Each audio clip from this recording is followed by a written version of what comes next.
بس صاحب German chancellor جو ہیں الف شولز جو ہیں وہ آئے ہوئے تھے انڈیا، اور وہ بات کر کے انڈیا کے ساتھ فری ٹریڈ ڈیل کی۔ اور سننے میں آ رہا ہے کہ انڈیا جو ہے وہ آ، کوئی 6 سب میرینس لے رہا ہے $5.2 بلین کی۔ پھر صاحب کیا وجہ ہے کہ انٹرنیشنل کمیونٹی جو ہے اس کا سارا جھکاؤ بھارت کی طرف تو ہے ہی ہے، کیونکہ اکانومی اور بہت ساری چیزیں ہیں، بڑی مارکیٹ ہے، لیکن دنیا نے پاکستان آنا بند کر دی ہے۔ کبھی کوئی لیڈر پاکستان نہیں آیا، میں نے نہیں دیکھا جسے آپ کہیں، اور نہ ہمارا لیڈر جو ہے وہ کسی خاص میننگ فل کسی ڈائلاگ میں ریجنلی یا انٹرنیشنلی جو ہے وہ انگیج ہوا ہو۔ ابھی کل ہی جو ہے امریکی سابق امریکی صدر کی جو امبیسڈر تھی نکی ہیلی یو این، انہوں نے کہا جناب کہ پاکستان اور بہت سارے اور جو دوست اور ایسے ملک جو ہمارے فرینڈلی کنٹریز بنے ہیں، ہم ان کو ایڈ دیتے ہیں، میں یہ بند کر دوں گی۔ اور میں نے ہی پاکستان کو پہلے ایڈ بند کروائی تھی۔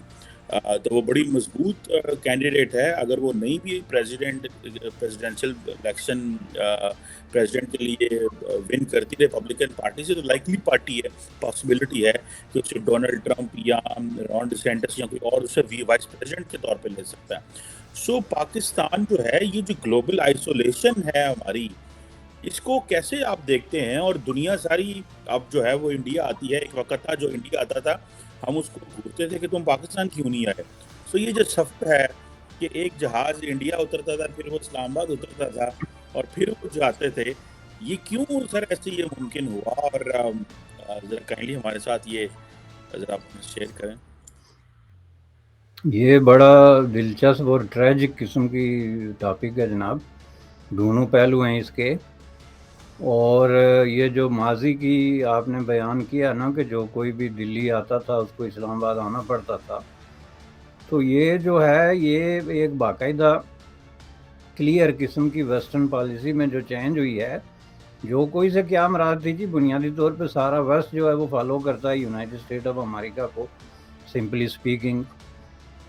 تو اس میں یونائٹڈ اسٹیٹ آف امریکہ کی جو پالیسی ہوتی ہے اس کے آگے پیچھے پھر وہی ڈھول باجا لے کے گھومنے والے چلنا شروع ہو جاتے ہیں۔ تو اس میں جو ہے وہ جب یونائٹڈ اسٹیٹ آف امریکہ نے باقاعدہ ڈکلیئر کیا کہ ہم ڈی بریکٹ کر رہے ہیں انڈیا اور پاکستان کو، تو انہوں نے کہا کہ یہ ہمارا بہت بڑا ایک بلنڈر تھا کہ ہم نے پاکستان اور انڈیا کو بریکٹ کر دیا کہ جی ہم پاکستان کو فوجی مدد دے رہے ہیں تو انڈیا کو بھی دینی ہے، یا انڈیا کو یہ دے رہے ہیں تو پاکستان کو یہ دینا ہے، یہاں تک کہ دورے پہ جانا ہے تو درمیان میں جو ہے وہ آپ کا ایئرپورٹ ٹچ کرنا ہے، بے شک آپ کے لیڈر سے ہاتھ نہ ملائیں۔ دیکھیں یہ کلنٹن نے جب پاکستان کا دورہ کیا تھا، دورہ تو نہیں کہنا چاہیے، سٹاپ اوور، تو وہ اسی بریکٹ کا جو ہے وہ ایک حصہ تھا، تو اس میں اس نے سب سے زیادہ زور اس بات پہ لگایا کہ میں مشرف سے ہاتھ نہ ملاؤں اور میری مشرف کے ساتھ تصویر نہ بنے۔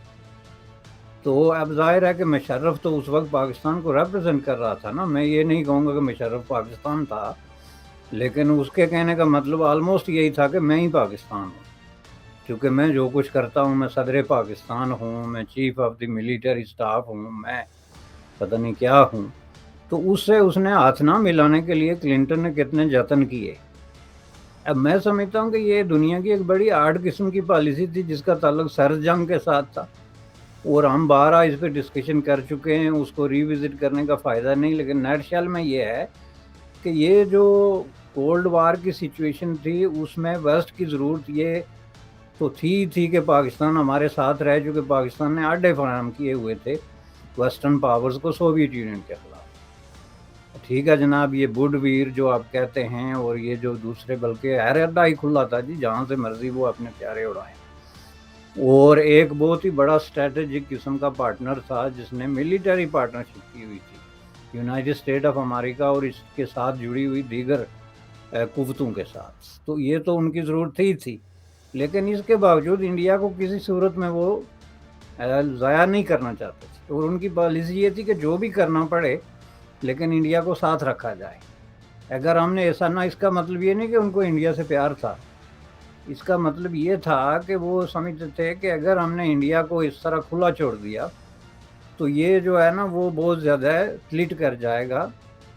سوویت یونین کی طرف، جو ہمارے لیے پرابلم بن جائے گا۔ یہ ایک بنیادی جو ہے نا مسئلہ تھا، جس کی وجہ سے انہوں نے بریکٹ کر دیا انڈیا پاکستان کو۔ آپ دیکھیں انڈیا پاکستان کے درمیان جو جنگیں ہوئی اس میں جو امریکی رول رہا، اس کے علاوہ جو ان کے درمیان ٹینشن ہوئی یا ڈپلومیسی ہوئی، اس میں وہ ہمیشہ یہ کوشش کرتے رہے کہ جی کسی طریقے سے اس کو بیلنس اور برابر کرو۔ جو جا کے ہلری کلنٹن نے بالآخر جو ہے وہ اعلان کیا کہ جی یہ ہماری جو بریکٹ کی پالیسی تھی یہ ٹوٹلی رانگ ہے، اور ہم اس کو جو ہے وہ ابینڈن کرتے ہیں اور ہم نئی پالیسی بناتے ہیں۔ اب اگر ہم انڈیا کو کچھ دیتے ہیں، اس کے ساتھ کوئی معاہدہ کرتے ہیں، تو دس از نن آف پاکستان بزنس، اور اس طرح اگر پاکستان کے ساتھ ہم کچھ کرتے ہیں، جو کہ انہوں نے نہیں کہا، یہ اگلا لفظ انہوں نے نہیں کہا، چونکہ یہ اسی وقت میں کلنٹن جو ہے ہلری نے اعلان کیا تھا جب پاکستان کے ساتھ تعلقات بہت زیادہ جو ہے وہ تصادم کی شکل میں آ گئے تھے افغانستان کے ایشو پہ، تو اس وقت تو یہ کہہ رہے تھے کہ ہم پاکستان کو ڈچ کر رہے ہیں۔ یہ وہ ٹائم ہے جس پہ امریکی لیڈروں نے بار بار یہ اعلان کیا تھا کہ پاکستان نے ہمارے ساتھ بہت بڑا دھوکہ کیا اور ہم سے پیسے لیے اور ہم ہی کے خلاف استعمال کیے اور ہمارے دشمنوں کو جو ہے وہ اسلحہ بانٹا۔ تو اس کے بعد تو آپ کو یہ توقع ہی نہیں رکھنی چاہیے کہ کوئی اس وجہ سے پاکستان میں آئے گا کہ وہ چونکہ انڈیا گیا یا کسی نے انڈیا کو فیور دی تو وہ آئے گا۔ رہا سوال انڈیپینڈنٹلی پاکستان آنے کا، تو سوال یہ پیدا ہوتا ہے کہ آپ کسی دوسرے ملک سے نکلیں تو وہاں کا آدمی پاکستان آئے نا۔ آپ کے بلاول صاحب جو ہے وہ اڑن کھٹولے پہ چڑھے ہوئے ہیں اور اس سے اترتے ہی نہیں ہیں۔ انہوں نے آج تک جو ہے پہلے 3 مہینے میں انہوں نے 20 دورے کیے، جو کہ ایک ریکارڈ ہے۔ آپ ہنری کسنجر سے لے کے تو کسی بڑے سے بڑے ڈپلومیٹ کو دیکھ لیں، کسی بڑی سی بڑی قوت کے جناب جو ہے وہ اس کو دیکھ لیں، وہ گورو میکو تھا یا کون سا سوویت یونین کا جو ہر وقت دورے پہ ہوتا تھا، تو آپ مقابلہ نہیں کر سکتے کہ 3 مہینے میں کسی نے 20 دورے کیے ہوں۔ یہ میں بات کر رہا ہوں اپ ٹو دسمبر۔ اب دسمبر سے لے کے تو فیبرری تک بلاول صاحب مزید کتنے دورے کر چکے ہیں، یہ تب ہی پتہ چلے گا جب وہ جہاز سے اتریں گے۔ پہلی بات یہ کہ آپ ہر ملک میں جاتے ہیں اور جا کے ان کو کہتے ہیں ہمیں کچھ پیسے چاہیے۔ اب بات یہ ہے کہ انڈیا میں وہ اس لیے آتے ہیں کہ انڈیا میں ایک پارٹنرشپ کا جو ہے ان کے ذہن میں خیال ہوتا ہے مختلف چیزوں میں، کہیں انویسٹمنٹ کرنی ہے، جی کیا نیا منصوبہ ہے اس میں ہم نے کچھ کرنا ہے، کوئی انٹرنیشنل اس طرح کی ڈیولپمنٹ ہو رہی ہے جس میں انڈرسٹینڈنگ ڈیولپ کرنی ہے، کیونکہ انڈیا جو ہے وہ ان کی جو ہے باؤں میں بائیں ڈال کے تو آگے کی طرف بڑھ رہا ہے۔ دنیا میں جو نیو فارورڈ لوکنگ ایک دنیا ڈیولپ ہو رہی ہے اس کے اندر آپ کا مسئلہ یہ ہو گیا کہ آپ سوائے پیسے مانگنے کے آپ کے پاس کہنے کے لیے کچھ ہے ہی نہیں۔ اگر ہے تو مجھے بتا دیں۔ اب وہاں پہ جرمن وزیر خارجہ آ کے کیا بات کرے، مثلا انویسٹمنٹ وہاں پہ کوئی کر نہیں سکتا۔ آپ ایک دوسروں کے خلاف جو ہے آپ کی پاپولیشن، آپ کی لیڈرشپ بندوقیں تان کے تو کھڑے ہیں، کوئی جیل میں جا رہا ہے، کوئی نکل رہا ہے، کوئی زبردستی گرفتاری دے رہا ہے، کوئی گرفتاری سے ضمانت لے رہا ہے۔ مطلب اتنا بڑا جوکر قسم کا جو ماحول انہوں نے کریٹ کیا ہوا ہے جس کو باقی دنیا انسرٹنٹی کہتی ہے۔ یہ ان کی سمجھ میں نہیں آ رہا کہ یہ جو کچھ ہم حرکات و سکنات کر رہے ہیں اس کا انگریزی ترجمہ کیا ہے۔ انہوں نے تو اس کو پھیلا دیا ہے نا، اس کے پیچھے جی یہ منشور ہے ہمارا اور ہم عظیم ہیں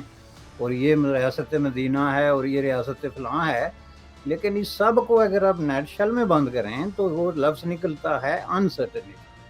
جو آپ نے کریٹ کی ہوئی ہے پاکستان میں۔ تو وہاں پہ کوئی وزیر خارجہ کیوں آئے جب اس کو پتہ ہی نہیں کہ 3 مہینے بعد اس ملک کا